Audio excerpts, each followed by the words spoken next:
سورہ بقرہ کو بقرہ اس لیے کہا جاتا ہے، بقرہ عربی میں گائے کو کہتے ہیں، اور اس کی وجہ تسمیہ نام رکھنے کی یہ ہے کہ جب سیدنا موسیٰ علیہ السلام اپنی قوم کے کچھ افراد کے ساتھ کوئی دور پر گئے تھے، جب واپس آئے تو ان کی قوم نے بچڑے کی پرستش شروع کر دی تھی، بچڑے کی پوجا کرنی شروع کر دی تھی، شرک کرنا شروع کر دیا۔ یہ ایک الگ قصہ ہے۔ جب آپ نے آ کر دیکھا، آپ نے اس پر انہیں ملامت کی کہ تم شرک کرنے لگ گئے ہو، تو پھر انہوں نے کہا اے موسیٰ علیہ السلام، اس سے اب ہماری توبہ اور نجات کی کوئی سبب؟ تو پھر اللہ پاک کی بارگاہ میں رجوع کیا آپ نے، تو پھر انہیں حکم ہوا کہ جس بچڑے کی تم پوجا کرتے ہو اس بچڑے کو تم اپنے ہاتھوں سے ذبح کرو۔ اسے کیا کرو؟ ذبح کرو۔ ذبح اس لیے کروایا گیا تاکہ ان کے اندر جو اس کی محبت پیدا ہو گئی تھی اس کا گلا تھما کیا جا سکے۔ خیر، یہ پورا واقعہ بنی اسرائیل کے متعلق اللہ کریم نے اس سورہ مبارکہ میں نازل فرمایا، جس وجہ سے اس سورہ کا نام سورہ البقرہ ہے، جس میں اس بچڑے اور اس گائے کا ذکر ہے جس کی بنی اسرائیل نے پوجا کرنا شروع کر دی تھی۔ اور یہ قرآن مجید کی سب سے بڑی سورہ ہے۔ سورہ بقرہ قرآن مجید کی سب سے بڑی سورہ ہے، اور ابتدا میں اس سورت کا آغاز ہوتا ہے پہلے سپارے سے، اور پھر یہ آگے مضامین چلتے ہیں۔ بے شک بہت سارے مضامین اس سورہ مبارکہ میں ذکر کیے گئے، اس میں احکامات بھی آئے، میراث کا ذکر بھی آیا، اسی طرح جنت اور جہنم کا ذکر بھی آیا۔ اس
یہ تمہارا سب سے بڑا کیا ہے؟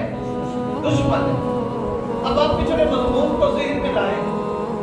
ہم جس نتیجے پہ پہنچے تھے وہ یہ تھا کہ ایمان والے خود کہہ رہے ہیں، پھر اسلام میں آنا کا بھی خود فرما رہا ہے۔ تو ایمان والوں کا اسلام کیا ہے؟ جس پہ وہ بات فرما رہا ہے، تو نتیجہ بہت ساری اس کی تشریحات ہیں، بہت ساری تفاسیر ہیں، اہل علم نے اس پر بہت ساری گفتگو فرمائی ہے، مگر ہم نے اپنی ایک ناقص ریسرچ کے مطابق جو آپ کے سامنے رکھنے کی کوشش کی، جو اس دور کی اور معاشرے کی ضرورت ہے، وہ یہ ہے کہ اسلام کا حسن یہ ہے کہ تم مصطفیٰ سے پیار ہر شے سے بڑھ کے کرنا ہے، صلی اللہ علیہ وسلم، ہر شے سے بڑھ کر سرکار سے کیا کرو؟ پیار کرو، یہ اسلام ہے۔ اور حدیث پاک میں آقا نے فرمایا لا یؤمن احدکم حتی اکون احب الیہ من والدہ وولدہ والناس اجمعین، کہ کوئی بندہ تم میں سے تب تک مومن ہو ہی نہیں سکتا جب تک وہ ہر شے سے بڑھ کر تجھ مصطفیٰ سے پیار نہ کرنے لگے، آقا سے پیار نہ کرنے لگتا ہے۔ اب یہ مضمون ذہن میں رکھیں کہ اسلام کی اصل اور ایمان کا حسن اور اسلام کا دخول اور پورا اسلام فقط عبادات کا نام نہیں ہے، بلکہ پورا اسلام اتباع محبت تعلق اور نسبت مصطفیٰ صلی اللہ علیہ وسلم۔ اب اسی آیت مبارکہ کے اگلے حصے میں جو اللہ پاک نے فرمایا نا کہ خبردار اب کیا کرنا، شیطان کی پیروی نہ کرنا، شیطان کی پیروی نہ کرنا، کیوں؟ اس لیے کہ یہ تمہارا سب سے بڑا دشمن ہے، یہ تمہارا سب سے بڑا دشمن ہے۔ اب دشمنی کیا تھی شیطان کی انسان کے ساتھ؟ اب اللہ پاک نے جب حکم دیا فرشتوں کو کہ اسجدوا لآدم کو سجدہ کرو، سب نے کیا، شیطان نے کیا کہا؟ میں کیوں سجدہ کروں بھائی، میں اس سے اعلیٰ اور ارفع ہوں، میں ملائکہ کا استاد ہوں اور میں اعلیٰ چیز آگ سے بنا ہوں، یہ ادنا شے مٹی سے بنے، میں اس کو سجدہ کیوں کروں؟ تو کیا کیا؟ فرمایا اس کو راندہ درگاہ کر دیا، اس کو دھتکار دیا، اب اس کو قیامت تک کے لیے مہلت دی، قیامت تک کے لیے مہلت دی ہے اللہ کریم نے۔ اور وہ مہلت کیا ہے؟ اللہ نے مہلت شیطان کو یہ دی ہے کہ وہ قیامت تک وہ اپنی محنت، اپنی جدوجہد، اپنی کوشش، اپنا حربہ جاری رکھے گا، اور اس نے وعدہ کر رکھا ہے کہ باری تعالیٰ میں تیرے بندوں کو تیری راہ سے بھٹکاؤں گا، تیرے حبیب کی راہ سے بھٹکاؤں گا، تیری بارگاہ سے دور کروں گا، تیری عبادات سے دور کروں گا، تیرے معاملات سے دور کروں گا، میں انہیں تیرے کرم کے راستے سے روکنے کی ایفرٹ کروں گا، میں انہیں جنت کی راہ پہ جانے سے روکنے کی ایفرٹ کروں گا، میں انہیں گمراہی کی طرف لے جاؤں گا، میں انہیں جھوٹ پر قائل کروں گا، میں انہیں بددیانتی پر قائل کروں گا، میں انہیں چوری پر قائل کروں گا، میں انہیں زنا پر قائل کروں گا، میں انہیں حرام خوری پر قائل کروں گا۔ لیکن اللہ نے کیا فرمایا؟ کوئی بات نہیں، تو اپنی محنت کر، میں اپنا کرم دکھاتا ہوں، اب جو میرا ہوگا وہ تیرے راستے میں کبھی نہیں آئے گا، وہ تیرے راستے میں کبھی نہیں آئے گا۔ تبھی اللہ کریم نے تنبیہ فرمائی انسان کو، خبردار انہو لکم عدو مبین، خبردار تمہارا سب سے بڑا دشمن ہی ہے، سب سے بڑا دشمن ہی ہے۔ اور وہ دشمن کیا ہے؟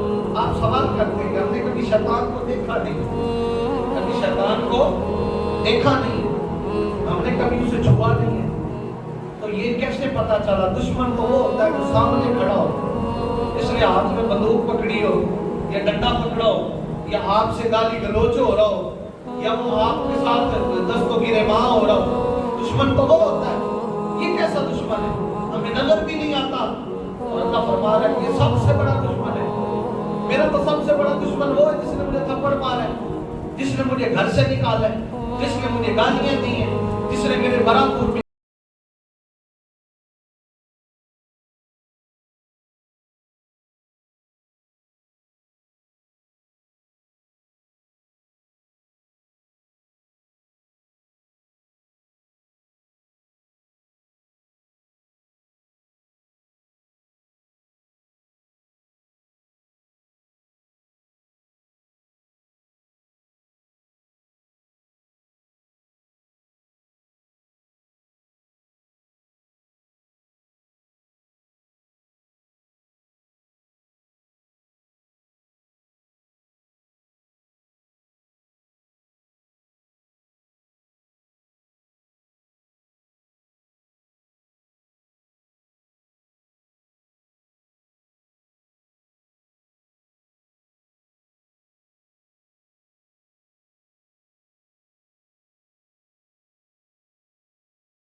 करता, वो भाई को भाई का दुश्मन बना देता है, दोस्त को दोस्त का दुश्मन बना देता है, बाप और बेटे के दरमियान नफरत पैदा कर देता है। तो फरमाया इससे बचे क्या? मैं जब भी, अब ये सूफिया का बताया हुआ दुनिया दे रहा हूँ, सूफिया फरमाते जब भी तुम्हें गुस्सा आने लगे तो पढ़ा करो ला हौला वला कुव्वता इल्ला बिल्लाहिल अलीय्यिल अज़ीम, कि अल्लाह की ताकत के सिवा किसी को कोई ताकत है? तुम्हें गुस्सा आने लगेगा, उस गुस्से के दरमियान शैतान हायल होने लगेगा, जब तुम ये पढ़ोगे तो वो दफा हो जाएगा, अल्लाह तुम्हें गुस्से की मुसीबत से बचा देगा, महफूज फरमा देगा तुम्हें इस मुसीबत से, तुम्हें इस लानत से महफूज कर देगा। ला मौला वला पढ़ लिया करो, औज़ु बिल्लाहि मिनश शैतानिर रजीम पढ़ लिया करो। अब ये शैतान, अब इसके आगे बड़े सर्कमस्टेंसेस पैदा हुए, बयान की रब्बे कायनात ने कुरान मजीद में बहुत सारी चीजें बयान की। इसकी मिसाल एक रब्बे कायनात ने, जो मैंने अभी आपको बताया, बनी इसराइल एक कौम थी, मूसा अलैहिस्सलाम की कौम, जो मूसा अलैहिस्सलाम की पैरवी करते थे। वो बनी इसराइल वैसे हजरत याकूब अलैहिस्सलाम का लक़ब था बनी इसराइल, उनकी औलाद में से आगे जब चले तो ये सारी, उनका बेटा था यहूदा, उससे जो औलाद चली वो यहूदी कहलाए, जो मूसा अलैहिस्सलाम की पैरवी करते थे।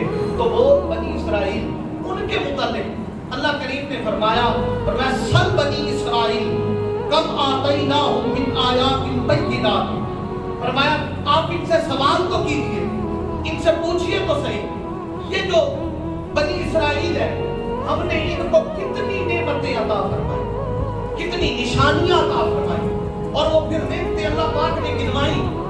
इनको मन को सलवा उतरा था आसमान से, खाना उतरता था, जो पका पकाया तैयार शुदा खाना इनके सामने उतरता। अल्लाह ने मना फरमाया कि खबरदार इसको जमा न करना, कल के लिए संभाल के न रखना, कल और आएगा। ये क्या करते, छुपा के उसको रुमाल में लपेट के रख लेते, तो जब रख लेते उस इवज अल्लाह पाक ने उन पर अजाब नाज़िल फरमा दिया, अजाब नाज़िल हो गया। फिर अल्लाह ने इन्हें हुक्म दिया खबरदार अतवार वाले दिन मछलियां ना पकड़ना, एतवार वाले दिन संडे को मछलियां ना पकड़ना। अब ये अल्लाह को धोखा देने की कोशिश करते थे, अब वो धोखा बेसिकली इनसे शैतान दिलवा रहा। ये क्या करते, हफ्ते वाले दिन यूं करते कि गड्ढा खोद लेते, गड्ढा खोद कर एक हौज बनाते, उस दिन बड़ी मछलियां आती, उसमें पानी तोड़ दिया करते कि मछलियां इसमें जमा हो जाएंगी, अगले दिन हम पकड़ लेंगे। इस अमल की वजह से भी अल्लाह पाक ने उन पर अज़ाब नाज़िल फरमाया। ये उनकी बहुत सारी बातें ऐसी हैं जो उन्होंने नाफरमानियां की। अल्लाह ताला ने फरमाया कि तुम इस बस्ती में दाखिल हो जाओ, जूते उतार के दाखिल होना, उन्होंने इस बात को नहीं माना। फिरौन से जंग के मुतल्लिक कहा तो उन्होंने कहा मूसा अलैहिस्सलाम आप जाने और आपका रब जाने, आप लड़े इनके साथ। अलगत बेशुमार ऐसी बातें जो अल्लाह करीम ने इंसान को समझाने के लिए, अब ये जो वाक़यात बयान किए ये हमें समझाने और इबरत और सबक के लिए बताया कि आप बनी इसराइल को देख लें, बनी इसराइल मत बने कि सोचे तो सही, झूठ उनको एक अमल पे अज़ाब नाज़िल होता था। याद करें इस पर, एक अमल पर किसी ने झूठ बोला अज़ाब आ गया, इसी तरह किसी ने ज़िना किया अज़ाब आ गया, किसी ने बदकारी की अज़ाब आ गया, किसी ने नाम तोल में कमी की अज़ाब आ गया, किसी ने उसके हुक्म अदूली की अज़ाब आ गया। अब जरा अपना एहतसाब करना शुरू करें ना, हम क्या क्या नहीं करते, झूठ हम बोलते, बदकारी हम करते हैं, जुल्म हम करते हैं, जालिम के साथ हम खड़े होते हैं, बदकिरदारी हमारे अंदर, नाइंसाफी हमारे अंदर, बदअमनी हमारे अंदर, बेअमली हमारे अंदर, हम खाना हमारे अंदर, फिर भी अज़ाब नाज़िल क्यों नहीं होता? इसलिए ये फरमाया मुस्तफा इन पर अज़ाब नाज़िल इसलिए नहीं करता कि आप इनमें रहते हैं, आप इनमें रहते हैं, आपके मुंह में इन पर अज़ाब नाज़िल नहीं करता। अगर सरकार की खातिर ना होता ना, ये जो पीछे मज़मून पिछले जुमे अर्ज़ किया था, सरकार की खातिर ना होता तो आज पता नहीं हम कोई नौज़ुबिल्लाह अस्तग़फिरुल्लाह, कोई बंदर होते, कोई खंजीर होते, कोई कुछ बन चुके होते, कोई कुछ बन चुके होते। अब एक सूरत ये है कि आसमान से पत्थर बरस पड़े, آگ نازل ہو جائے، زمین الٹ دی جائے، یہ اس دور کے عذاب تھے، شکلیں بگاڑ دی جائیں۔ اب اس دور کے عذاب کیا ہے؟ کبھی اس کا بھی احتساب کرنا سیکھے اور گننا سیکھے۔ عذاب اب بھی ہے اور ان جیسا نہیں ہے، شکر کرو اللہ کی بارگاہ میں، ان جیسا نہیں ہے، لیکن اس کے باوجود بھی پکڑ آج بھی ہے ہماری۔ ہم محسوس کرنے والے ختم ہو گئے، ہمارے اندر یہ احساس نہیں رہا، ہم وہ محسوس نہیں کرتے کہ اب کیسے عذاب ہے۔ سیدنا عمر بن خطاب رضی اللہ تعالیٰ عنہ کے دور خلافت میں قحط پڑ گیا، قحط پڑا تو عمر بن خطاب رونے لگے، 3 دن مسجد نبوی میں بیٹھ کر زاروں قطار روئے۔ لوگ منتیں آ کر کرتے، امیر المومنین کچھ کھا لیں، کچھ پی لیں، آپ اتنی گریہ کیوں کر رہے ہیں؟ آپ فرماتے ہیں عمر اس ملک کا حکمران ہے، یہ عذاب اس عمر کے گناہوں کی وجہ سے آئے، اللہ، یہ امتحان اس عمر کے گناہوں کی وجہ سے آیا ہے۔ اور کہتے ہیں کہ جب تک میرا رب مجھے معاف نہیں کرے گا اور میری قوم سے عذاب نہیں ہٹائے گا، عمر کچھ نہیں کھائے گا۔ اتنا روئے، 3 دن آپ روتے رہے، اللہ کے اللہ کریم نے باران رحمت نازل فرمائی۔ جب قحط دور ہوا تو عمر بن خطاب نے شکر ادا کیا کہ باری تعالیٰ تو نے عمر کو معاف کر دیا، تو نے عمر کو معاف کر دیا۔ تو آج ہمارے اوپر کون سا عذاب نہیں، سوچیں اور احتساب کریں، جملے کہنے کی ضرورت نہیں ہے۔ آپ باشعور لوگ ہیں، اپنے اندر سوچیں کہ یہ عذاب ہم پر کیوں مسلط ہے، یہ سارا کچھ ہم پر کیوں مسلط ہے، اس جنگل میں ہم کیوں بس رہے ہیں؟ اس لیے کہ وہ معزز تھے زمانے میں مسلمہ ہو کر، تم خار ہوئے پار کے گناہ ہو کر۔ اور فرمایا کہ لوگوں تھے تو آباد تمہارے ہی، مگر تم کیا ہو؟ ہاتھ پر ہاتھ دھرے، منتظرے بھرتا ہو۔ ایک بار میں نے شکوہ کیا تھا نا کہ تیرے کعبے کو زمینوں سے بسایا کس نے، تیرے قرآن کو سینے سے لگایا کس نے، تیری اذانیں کبھی یورپ کے کلیساؤں میں، تو تیرے کعبے کو زمینوں سے بسا۔ اللہ سے شکوہ کیا نا کہ باری تعالیٰ کہ ہے پھر بھی ہم سے یہ ملا ہے کہ وفادار نہیں، ہم وفادار نہیں تو بھی تو دلدار نہیں ہے۔ یہ اقبال نے جب شکوہ کیا پھر جواب شکوہ آیا، تو پھر اس نے بھی کہا کہ میرے کعبے کو زمینوں سے بسایا کس نے، میرے کعبے کو زمینوں سے بولے نا بسایا کس نے، میرے قرآن کو سینے سے لگایا کس نے؟ ارے تھے تو آباد تمہارے ہی، مگر تم کیا ہو؟ ہاتھ پر ہاتھ دھرے، منتظرے بھرتا ہو۔ دشت تو دشت تھے، دریا بھی نہ چھوڑے ہم نے، بحر ظلمات میں دوڑا دیے گھوڑے ہم نے۔ تو کبھی پڑھو نا اقبال کا شکوہ اور جواب شکوہ۔ ہم نے بک بینی بھی چھوڑ دی، ہم نے اپنا احتساب بھی چھوڑ دیا، تو اس کی ذلت ہم پہ کیا مسلط ہوئی کہ اللہ نے وہ اعلان فرمایا تھا نا انہو لکم عدو مبین، کہ یہ بے شک یہ تمہارا سب سے بڑا دشمن ہے۔ ہم نے سب سے بڑے دشمن کو اپنا برسر پیکار بنا دیا، ہم نے اس کو اپنا ہم نشیں بنا دیا اور دربار مصطفیٰ سے دوری اختیار کر دی۔ جب سرکار سے دوری اختیار کی، اب ہم سوچتے ہیں، میں نے پچھلے جمعہ کو مبارک بیعت کیا تھا کہ جمعہ بھی ہم پڑھنے آتے، نماز بھی ہم پڑھتے، اللہ ماشاءاللہ بہت سارے لوگ ہیں جو ہر سال عمرہ کرنے بھی جاتے ہیں۔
तो मैं रब इनका रब बनूंगा। अल्लाह अकबर, मैं इनका रब बनूंगा। अगर ये वो अमल नहीं करेंगे, अगर ये आपको नहीं मानेंगे, ये हजार बातें करते फिरे, ये हजार रियासतें करते फिरे, सखावतें करते फिरे, मैं इनका रब बन सकता नहीं।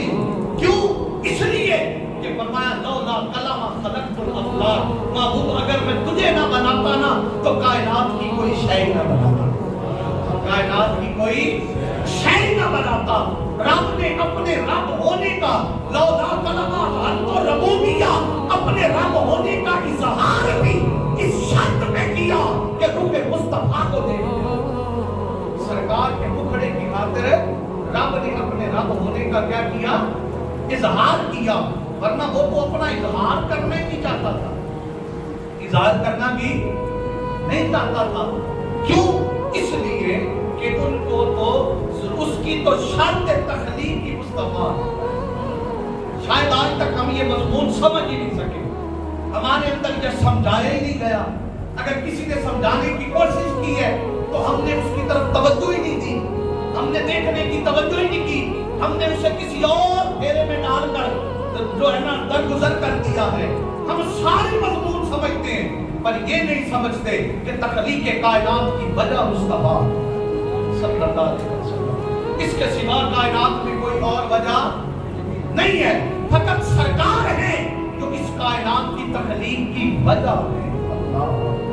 तखलीक की क्या है? वजह है। और जो आका ने फरमाया था उमर मैं तुम्हें एक बात ना बताऊं, तो मैं दी या रसूल अल्लाह बताइए। फरमाया उमर जब अल्लाह ने जन्नत को बनाया, जब अल्लाह ने अर्श को बनाया, जब अल्लाह ने कुर्सी को बनाया, जब अल्लाह ने लौह को बनाया, जब कलम को बनाया, जब तखलीकात कायनात की, तो मैं देख रहा हूं, मैं देख रहा था 1,24,000 कुतुब शफिया आए, सिवाय सरकार के किसी नबी और रसूल ने ये दावा नहीं किया, ये दावा नहीं किया। और पूरी शरीयत में 4 किताबें नाज़िल हुई, कई सहायक नाज़िल हुए। वो जो 4 मुस्तनद किताबें हैं सिवाय कुरान मजीद के, अल्लाह करीम ने किसी नबी से इस लहजे में खिताब नहीं किया।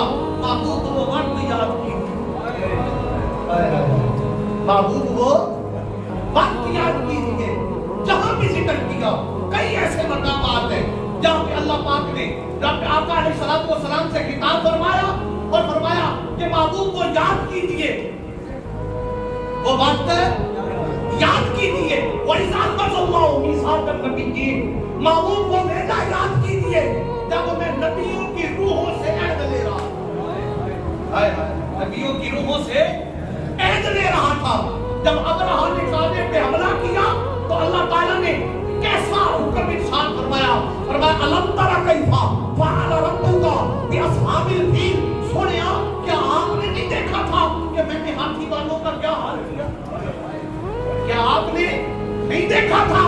हालांकि अभी सरकार की जाहिर विलादत नहीं हुई, अभी हुजूर इस दुनिया में तवल्लुद ही नहीं हुए, मां के पेट से बाहर ही नहीं आए। ऐलान नबूवत तो चलो बात की बात सही, लेकिन अभी हुजूर इस दुनिया में ज़हूर पजीर ही ज़ाहिर नहीं हुए। रब फिर भी 40 साल के बाद कुरान नाज़िल करता है और फरमाता है अलम तरा कैफा। सोने पूरा ही देखा, आपने नहीं देखा था इस अलम तरा कैफा, क्या आपने नहीं देखा था? हर बाशऊर ये समझता है कि इसका मतलब ये है कि जब मैंने अबाबील को हुक्म दिया, जब मैंने उसके मुंह में कंकर रखा, जब मैंने हाथी को तबाह किया, जब मैंने काबे की हिफाजत की, मुस्तफा ये मैं देख रहा था यहाँ। तीसरा तो था ही कोई नहीं, तीसरा तो ना आदम अलैहिस्सलाम से ऐसा किताब किया, ना आदम से ईसा तक किसी नबी से ऐसा किताब नहीं फरमाया। सिर्फ किसी से अगर याद वेले करवाता रहा, वेले मैं जुमला कह रहा हूँ समझ आ जाए तो बोल पड़ना, वेले याद करवाता रहा, वेले वक्त लम्हे वो गुजरे हुए लम्हात याद करवाता रहा कि सोनिया जब मैंने कुन कहा तो तू नहीं देख रहा था, जब मैंने जन्नत बनाई तो तू नहीं देख रहा था, जब मैंने कुर्सी बनाई तो तू पास नहीं खड़ा था, जब मैं कुन कह के कायनात में फूलों को जुम्बिश दे रहा था तो तू नहीं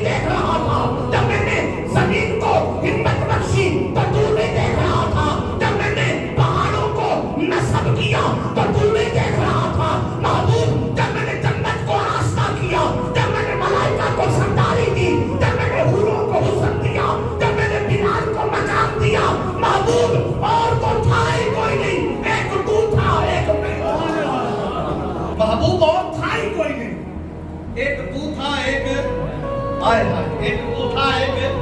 अब मैं एक ज़ौक़ का जुमला कहने लगा, पसंद आए तो रख लेना, ना आए तो छोड़ जाना। ये कोई ऐसा सौदा नहीं है कि जिस पर कोई सवाल उठाया जाए। मैं तो यूं भी कह सकता हूं, हमारा तो यकीन है कि जब मुस्तफा पास खड़े होंगे, रब ने पूछा ना होगा, सोनिया जन्नत कैसी बनाऊं? हाय हाय हाय, सोनिया जन्नत कैसी बनाऊं? महबूब तेरे मदीने के गली बाजार कैसे बनाऊं? महबूब इस फूलों को हुस्न कैसा दूं? इन खुशबुओं को रंगत कैसी दूं? इन ज़बानों को मकान कैसा दूं? तो पूछता होगा, महबूबा अब तू बता। मैं बनाता हूं, तू देखता है। मैं बनाता हूं और तू देखता जा। तो वजह तख्लीक़े कायनात मुस्तफा है। कौन वजह तख्लीक़े कायनात है? मुस्तफा है। गन वाज के कहो, कायनात की वजह तख्लीक़ मुस्तफा सल्लल्लाहु अलैहि वसल्लम है, और कोई नहीं है, और कोई नहीं है। इसी के लिए रब ने फरमाया कि लोगों उदखुलू फिस्सिल्मी काफ़ा, कि पूरे इस्लाम में दाखिल हो जाओ। और पूरा इस्लाम पगड़ी बांध लेना नहीं है, दस्तार रख लेना नहीं है, दाढ़ी रख लेना नहीं है, जुब्बे कुब्बे पहनना, नमाजें और मस्जिदें फकत संभाल लेना नहीं है। अरे इस्लाम ये है कि मुस्तफा ने फरमाया था, जालिम के सामने डट के खड़े होना। मेरे आका ने फरमाया था,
दारे